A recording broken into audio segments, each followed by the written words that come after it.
You say yes when you want to say no. You stay silent when you have valuable ideas. You apologize for things that are not your fault. Sound familiar? If that's the case, you're probably caught in the likability trap, and it is costing you more than you realize. In fact, research shows that people pleasers often become less influential over time, not more. Teams stop bringing them challenging problems. Colleagues work around them instead of with them. The very approval they seek starts slipping away as they burn out from putting everyone else first. The good news is that this pattern is completely changeable. Thousands of professionals have transformed from exhausted people pleasers into respected, authentic leaders. They learn to set boundaries without guilt, express disagreement without damaging relationships, and build deeper connections based on mutual respect rather than constant accommodation. We will kickstart your journey from people-pleasing to authenticity. Because once you see the trap clearly, you can begin breaking free. All right, let's dive straight in. Every week, Priya sits quietly in the strategy meeting, watching her colleagues discuss the new product launch timeline. She knows the deadline is unrealistic. The team lacks the resources, and rushing will create quality issues that could damage customer relationships. Yet, as she looks around the table, everyone nods in agreement. The silence grows heavy. Priya opens her mouth to speak, then closes it. She tells herself that challenging the timeline might make her look difficult. Maybe the others see something she doesn't. She stays quiet, and the meeting moves forward with a plan destined to fail. This scenario plays out in offices worldwide every single day. You've probably been there yourself, swallowing your concerns to avoid rocking the boat. This is the likability trap in action, and it costs organizations billions in missed opportunities, failed projects, and employee burnout. So how does the likability trap happen, you might be asking? It usually starts with you prioritizing being well-liked over being effective. When you avoid necessary conflicts, sugarcoat feedback, or say yes when you should say no, your brain tricks you into believing that being agreeable equals being valuable. But here's what actually happens. The opposite proves true. In fact, research shows that leaders who never challenge ideas or push back on poor decisions quickly lose credibility. Teams stop bringing them important problems. Colleagues begin working around them. The very approval they sought starts slipping away. You might recognize some warning signs in your own behavior already. You might find yourself agreeing with ideas that feel wrong. Or maybe you volunteer for extra projects when your plate is already full. You even phrase strong opinions as gentle suggestions, diluting your message until it becomes meaningless. The reason people-pleasing feels so comfortable is those short-term social rewards. People smile when you agree. They thank you for taking on extra work or canceling your plans to stay late. But these temporary good feelings come with a steep hidden cost. You become less influential over time, not more. And because you are putting your need to be liked ahead of your other needs, like social time or rest, you are also headed for burnout. Breaking free starts with honest self-reflection. Notice when you bite your tongue during important discussions. Pay attention to the gap between what you think and what you say. You can even start tracking how often you compromise your judgment to avoid disappointing others. Recognition is the first step toward freedom. Once you see the pattern clearly, you can begin changing it. Because your authentic voice has value and your organization needs to hear it. Most people-pleasing behaviors run on autopilot, following scripts written long ago. These mental patterns convince you that disagreement equals hostility, that saying no makes you selfish, or that your worth depends on not disappointing anyone. These beliefs feel true because you have practiced them for years, but they are actually learned responses that can be unlearned. These beliefs run on internal scripts. They whisper that speaking up will damage relationships. They insist that others will think less of you if you set boundaries. This voice feels protective, but it actually limits your potential and exhausts your energy. The first step in rewriting your script involves separating facts from fears. When you want to voice a concern, your brain might flood you with worst-case scenarios. But most of these predictions never come true. The colleague who disagrees with you rarely holds a grudge. and the boss who receives your honest feedback usually respects your candor. Speaking of honest feedback, remember Priya from earlier? Let's go back to her story and see how her inner script played out. 3 weeks after staying silent about the unrealistic timeline, Priya watched the project unravel exactly as she predicted. The team worked overtime, customers complained about quality issues, and morale plummeted. Her manager, Kenji, called an emergency meeting to address the crisis. This time, Priya made a different choice. She stopped thinking about how her words might be received and focused on her responsibility to the team and the company. She spoke up about the warning signs she noticed early on and suggested concrete solutions. Rather than getting defensive, Kenji thanked her for the insights and asked why she waited so long to share them. That conversation Priya feared would damage her reputation actually strengthened it. Her colleagues began seeking her input more often. Kenji started including her in strategic discussions. By shifting from people-pleasing to problem-solving, she became more valuable, not less. This brings us to the practical side of rewriting your script. Start by questioning your assumptions about what others expect from you. Most people want competence and honesty more than constant agreement. They respect colleagues who contribute thoughtfully, even when that contribution involves pushback. So where do you begin? Start with low-stakes situations to build your confidence. Express a preference about lunch options or suggest a different approach to a minor task. You'll notice that the world does not end when you assert yourself respectfully. One by one, you can use these small successes to challenge your people-pleasing script.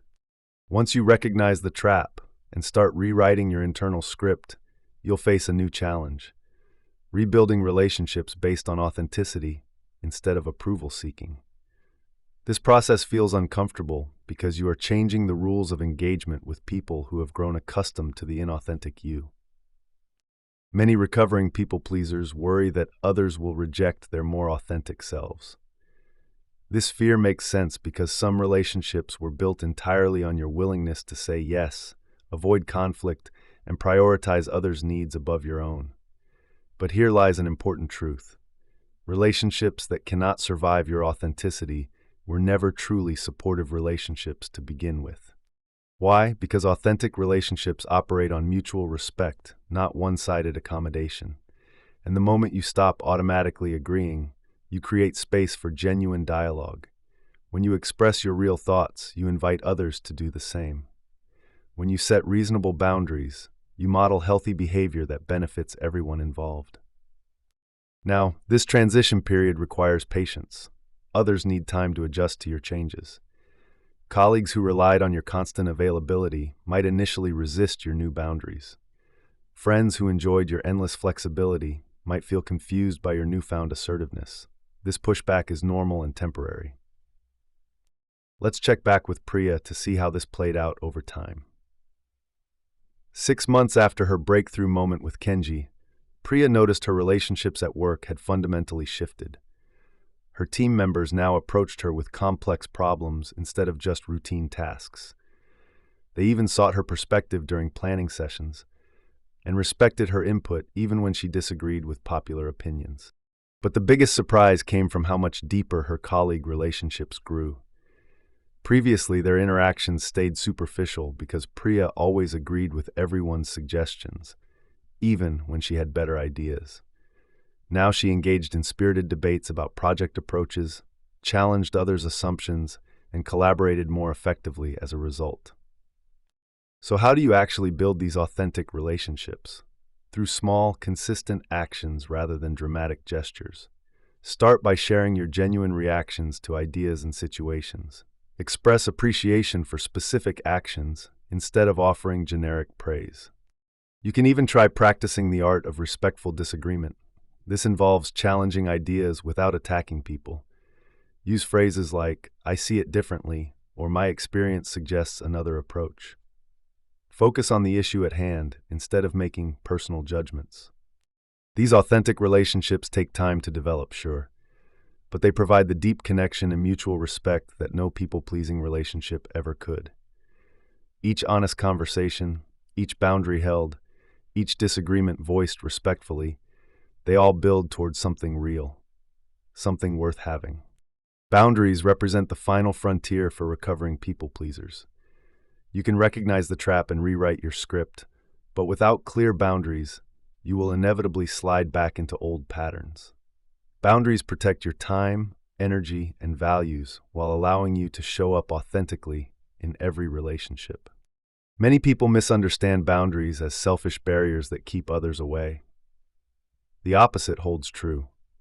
Healthy boundaries create the conditions for deeper, more sustainable relationships. When you clearly communicate your limits, others know where they stand and can adjust their expectations accordingly. The key to effective boundary setting lies in being specific rather than vague. This involves saying exactly what you can and cannot commit to, rather than claiming you're too busy. Rather than hoping others will sense your discomfort, state your needs directly. This is because clarity prevents misunderstandings and reduces the need for repeated conversations about the same issues. Timing matters too. Boundaries work best when you set them proactively rather than reactively. Think about it. Waiting until you feel overwhelmed or resentful makes the conversation more charged and difficult. But when you establish limits while you still have emotional bandwidth, you create space for calmer, more productive discussions. Let's return to Priya's journey and see how this plays out in practice. 9 months into her transformation, she faced her biggest boundary challenge yet. Her manager, Kenji, asked her to lead a high-profile project that would require extensive travel and weekend work for 6 months.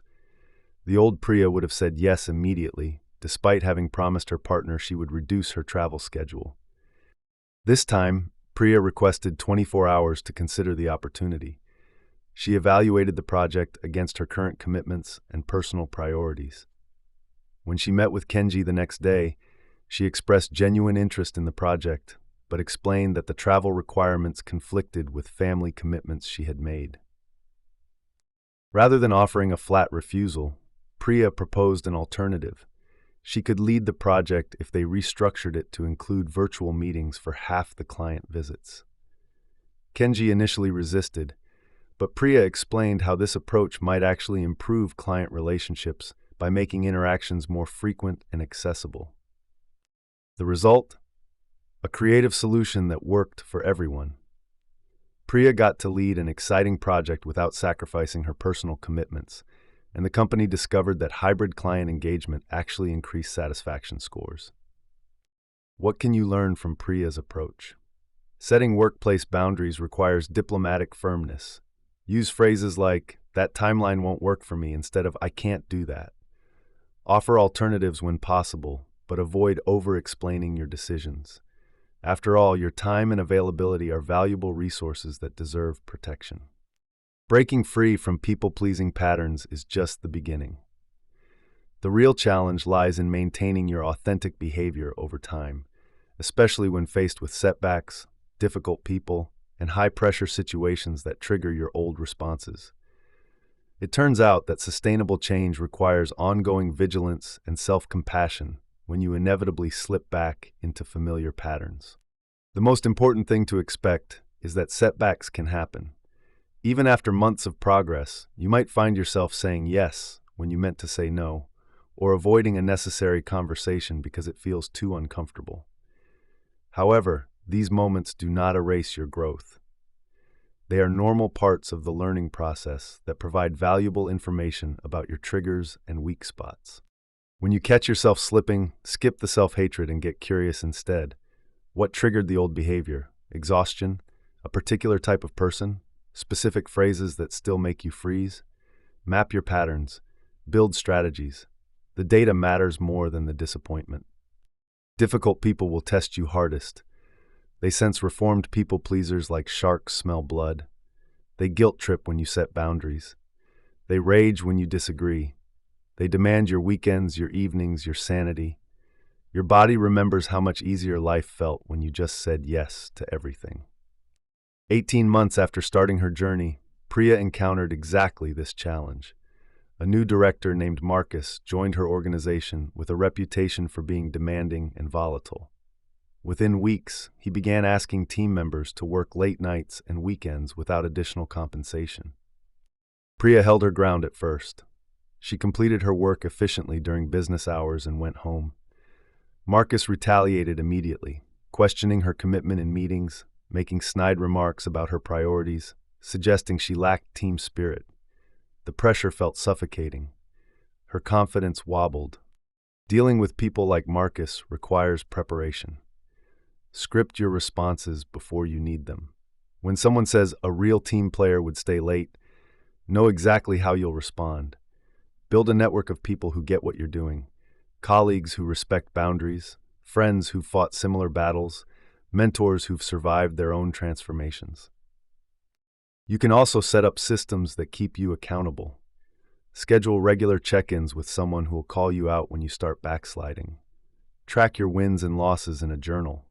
Nothing elaborate, just enough to spot patterns and measure progress. Notice which situations still make you cave. Notice where you're getting stronger.